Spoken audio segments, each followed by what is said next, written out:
Baik Bapak Ibu, pada kesempatan kali ini kita akan bahas soal pada indikator dan kisi-kisi 68, indikator 29. Disajikan kasus tentang perilaku ekonomi produksi, peserta dapat memberikan contoh perilaku ekonomi produksi di masyarakat. Nah, nanti Bapak Ibu akan diberikan sebuah soal tentang kasus produksi. Nah, dari soal tersebut Bapak Ibu harus bisa menentukan mana yang termasuk kepada kasus produksi dan mana yang bukan kepada kasus produksi juga. Baik, sebelum kita bahas soal yang terkait pada kisi-kisi 68 di indikator 29 ini, pertama kali saya ingin menyampaikan bahwa kami sedang mengadakan jadwal bimbel pretest dalam jabatan yang nanti kita laksanakan di bulan Juni sampai dengan bulan Juli 2023. Ini adalah batch ketiga. Ya, nanti kita akan laksanakan mulai tanggal 24 Juni sampai dengan 5 Juli. Nah, adapun yang kita akan bahas nanti di bimbelnya Bapak Ibu, yang pertama ada IPA, IPS, Bahasa Indonesia, PPKN, MTK, Pedagogi, PTK, dan RPP. Untuk RPP Bapak Ibu itu yang kita akan bahas nanti pada tanggal 24 Juni, 25 Juni, dan juga 5 Juli. Kenapa RPP ini menjadi penekanan pertama saya di dalam bimbelnya? Karena soal RPP merupakan soal yang membutuhkan analisa agar Bapak Ibu bisa menjawab soalnya.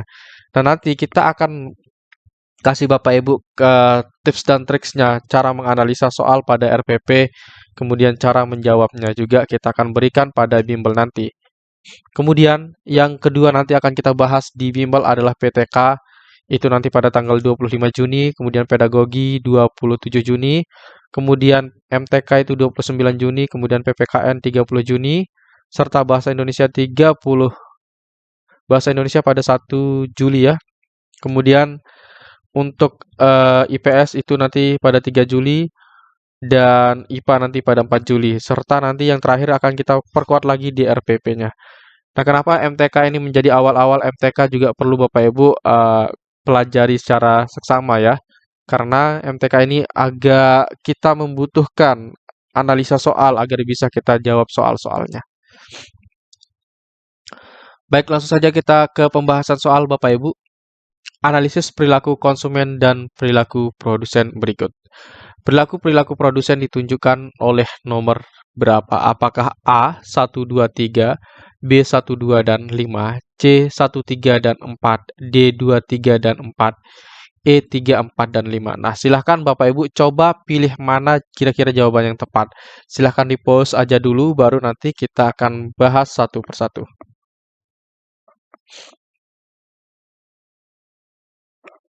Baik, kita akan bahas Bapak Ibu dari yang pertama dulu ya. Oke, kita lihat pertanyaannya. Perilaku-perilaku produsen ditunjukkan nomor titik-titik. Nah, mana yang merupakan perilaku-perilaku produsen dari soal di atas, dari pernyataan di atas? Baik, yang pertama, Bu Widati membuka usaha warung makan di sekitar pabrik garmen dekat rumahnya. Nah, membuka warung makan, ya usaha warung makan, ini merupakan aktivitas produsen. Kenapa ini merupakan aktivitas produsen Bapak Ibu ya? Karena Ibu Widati itu kan membuat makanan. Nah, karena dia membuat makanan pada warung makannya, maka dia adalah seorang produsen. Oke, itu adalah kenapa Bu Widati merupakan seorang produsen. Kemudian yang kedua, Pak Endun mencari bahan alternatif bahan baku untuk menekan harga pokok usahanya. Nah, di sini sudah jelas bahwa Pak Endun itu sedang membutuhkan bahan baku. Nah, orang yang membutuhkan bahan baku pasti dia adalah seorang yang akan membuat barang yang baru dari bahan bakunya, ya. Dari bahan baku kemudian diolah menjadi barang baru. Nah, kalau ada bahan baku yang diolah menjadi barang baru dan memiliki nilai baru, maka itu juga termasuk pada perilaku produksi atau maka di sini Pak Endun adalah seorang produsen. Maka yang tepat di sini produsen adalah 1 dan 2. Kemudian kita lihat yang ketiga. Bu Mira membandingkan harga bahan sembako beberapa kios yang ada di pasar. Nah, di sini Bu Mira sedang melihat atau membandingkan harga-harga bahan sembako di beberapa kios yang ada di pasar. Nah, kalau ini Bu Mira sedang membandingkan harga-harga, maka dia adalah seorang konsumen. Dilihat dari mana dia adalah seorang konsumen, yaitu dari dia membandingkan harga-harga di beberapa kios. Berarti dia adalah seorang konsumen. Apa itu seorang konsumen? Adalah orang yang menghabiskan barang atau menggunakan barang. Orang yang menghabiskan atau menggunakan barang. Menggunakan barang. Kemudian yang keempat, untuk mempersiapkan masa pensiun, Pak Wahyu menyisihkan sebagian pendapatannya setiap bulan. Nah, Pak Wahyu di sini dia menyisihkan pendapatannya setiap bulan. Nah, kalau orang yang pensiun kemudian menyisihkan pendapatannya setiap bulan, berarti di sini adalah perilaku konsumen. Nah, kenapa perilaku konsumen? Karena dia menggunakan jasa. Menggunakan jasa. Pertanyaannya lagi, jasa apa yang dia gunakan?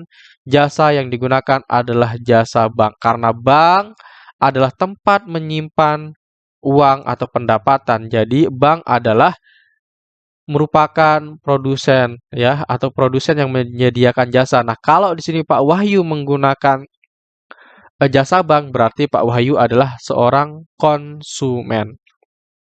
Kemudian yang kelima, sebagai pengusaha, Henry memberikan apresiasi kepada karyawannya yang memiliki dedikasi tinggi. Nah, kalau seorang Pak Henry di sini memberikan apresiasi pada karyawannya karena dia memiliki karyawan, maka dia adalah jelas pengusaha. Kalau pengusaha, aktivitasnya adalah produksi atau dia Pak Henry sebagai produsen. Maka kalau kita lihat jawaban yang tepat adalah 1, 2, dan 5, yaitu jawaban B.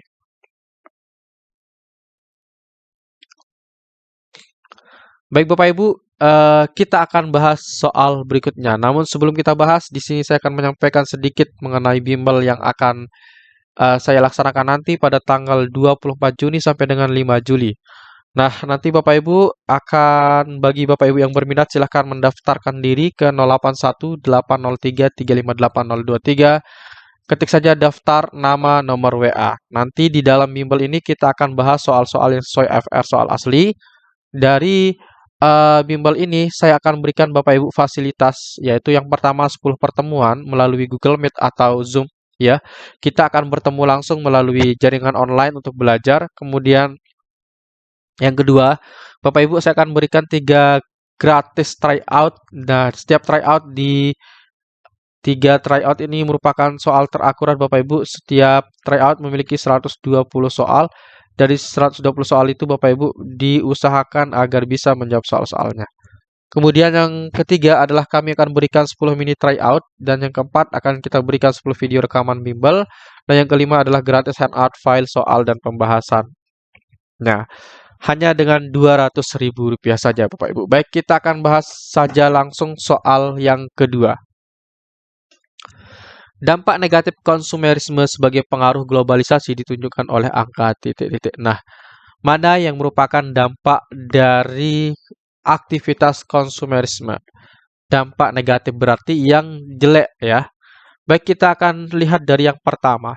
Produktivitas masyarakat menurun. Nah, kalau ada aktivitas konsumerisme, berarti itu jelas bahwa itu akan menyebabkan masyarakat akan belanja terus. Nah, kalau masyarakat atau orang yang bersifat konsumerisme dan terus berbelanja, maka itu akan menumbuhkan atau meningkatkan daya produktivitas. Kenapa? Karena permintaan yang semakin banyak. Jadi, nomor 1 adalah dampak positif dari konsumerisme. Kemudian yang kedua, Bapak Ibu. Jadi otomatis jawaban A, B itu salah ya. Yang kedua, kebutuhan pokok cenderung diabaikan. Nah, akibat dari dampak negatif konsumerisme itu adalah kebutuhan pokok cenderung diabaikan. Nah, ini merupakan dampak negatifnya Bapak Ibu. Nah, karena dia terlalu konsumerisme, dia menginginkan apa yang ingin dibeli, maka itu nanti akan menyebabkan dia untuk cenderung mengabaikan kebutuhan pokoknya. Jadi yang kedua termasuk kepada dampak negatif. Yang ketiga, masyarakat cenderung menjadi shopaholic. Nah, apa itu shopaholic, Bapak Ibu? Shopaholic itu adalah orang yang suka berbelanja. Nah, kalau orang yang suka berbelanja itu juga merupakan akibat negatif atau dampak negatif dari konsumerisme. Berarti 2 dan 3. Kemudian kita lihat yang keempat, Bapak Ibu. Masyarakat tidak dapat mengontrol pengeluaran dan hidup boros. Nah, nomor 4 merupakan juga dari akibat negatif dari konsumerisme. Dan berarti jawaban yang betul adalah 2, 3, dan 4, yaitu jawaban C. Nomor 5, kenapa salah? Mari kita perhatikan. Produksi asing semakin diminati masyarakat dalam negeri. Nah, kalau yang 5 ini kurang cocok. Kenapa, Bapak Ibu? Karena kalau produksi asing, maka kan yang kita lihat sekarang, orang yang konsumerisme itu adalah lebih mengkonsumsi produksi asing daripada produksi dalam negeri. Nah, maka oleh sebab itu, produksi asing ini juga bisa saja ke dalam dampak negatif. Tetapi, kenapa bukan yang 5 ini jawabannya?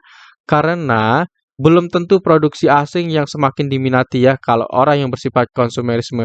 Tetapi bisa saja atau mungkin saja orang yang bersifat konsumerisme itu adalah misalkan menghabiskan makanan, membeli makanan yang lagi viral di dalam negeri, bukan dari luar negeri. Jadi, yang kelima ini bukan merupakan dampak konsumerisme. Jadi, jawaban 5 otomatis salah. Jadi, jawaban yang tepat adalah 2, 3, dan 4.